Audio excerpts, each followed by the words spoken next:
What's up, awesome humans in the world? Thank you for coming back to the channel. So listen, let's talk about stories. Let's talk about beliefs. Let's talk about values, because all of them are a form of narrative. They're all telling us something about ourselves, okay?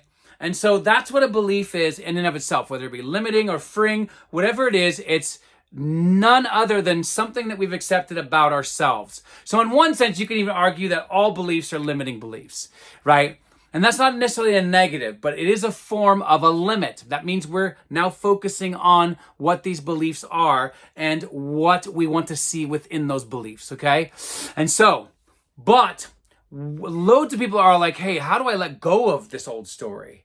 Well, first and foremost, you have to realize it's a story. And when I say the word story, I want you to think of like Hansel and Gretel, or, something like along those lines, like Snow White, right? It's not a true story, right? And so we have to first and foremost accept that our lives and our beliefs are stories, but they are not necessarily true ones, okay? They're just ones that we've accepted and that we've repeated enough that we have accepted a certain type of value behind it, okay? And that value is emotional. That value is feeling.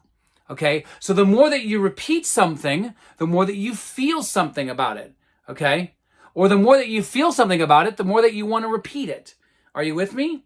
So again, that means a story isn't all by itself enough for you to form a belief, okay? You have to have something else, which is a very strong emotion or a strong feeling, which is really just saying a strong interpretation that you value something within that story. Okay, so if you have a story that you are a person who gets rejected easily, what you're valuing obviously is not the rejection. You're valuing being valued by other people. So you tend to look at the issue that you're struggling with, or the story that's really hard to let go of, and you look at it from the perspective of, what is the story teaching me? What is this limiting belief teaching me, right? And in one sense, you kind of want to be thankful for them, not for more of them, but for what they're teaching you. Right? And so you look at these as valuable stories that are pointing you to the true desire, not the issue. So the issue is pointing you to some deeper desire. Okay? So if you can think of it like when you're going down and you're pearl diving, most of the time when you pull a pearl out, it's covered in muck or moss or ocean floor, whatever it is, right? And you can't see it clearly, but you know it's valuable, but you can't always see where the value is coming from until you clean it off. And so this is the process of actually going through all of our limiting beliefs. What is this teaching me about my desires? Because again, you fearing rejection, I'm just using this as an example, right, is ultimately driven by a need to be accepted or celebrated or valued or loved, right? All of those are synonyms for one another, okay? And so then you can trace that back to another story, which is usually called a memory. And people have a hard time recognizing that memories are just repeated stories, okay? Or another way of saying this, using the work of Neville Goddard, is that memories are nothing more and nothing less than an imaginary scene that we keep rehearsing. Okay, and the way that we rehearse it is we live it, we embody it, we be it in this world, right? And we also be it in here by how we talk to ourselves through our mental diets. Hence why Neville says we must be actively controlling and guiding our mental diets. So, how do we do this? How do we free ourselves? Well, first and foremost, realize it's a story, okay? That means it's a story that can be changed.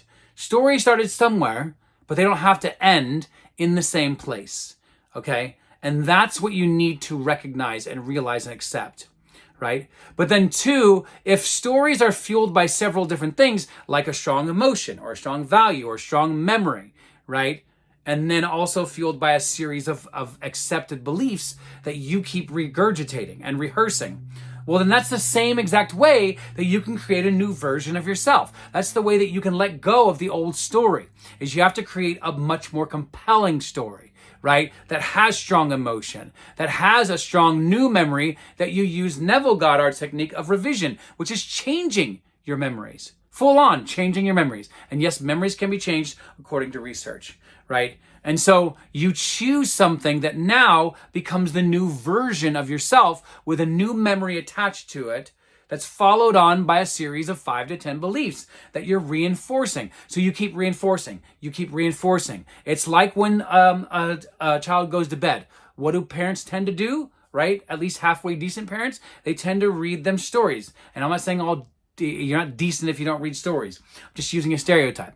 My gosh, offensive much. But anyhow, so you keep telling them the story every night, right? You keep singing the same nursery songs, okay? This is what you do. So you find ways to hardwire it into your mind and into your behaviors, right? Your mind here and then your behaviors out there. First here, then out there. Okay, so you have to feel this as a real story. And if it's more compelling and more powerful, it will full on kick out the old story. And that means you also have to be telling other people, hey, I'm this new person, right? And again, save that though. Don't go around telling everybody until you actually are at the point where you feel comfortable enough to say, this is my new identity.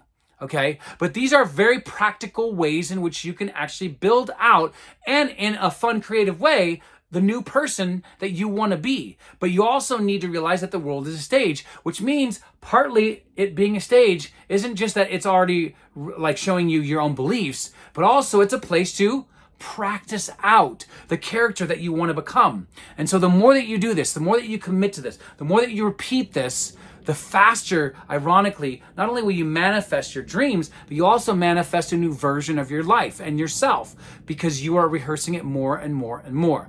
So I hope this was helpful in terms of how to detach or let go of the old story, because you don't deserve it. I don't deserve it. The world doesn't deserve the older version of you. It deserves the new version of you. So do this deep, exciting work and commit yourself to the process. And I guarantee you, you will see a different person.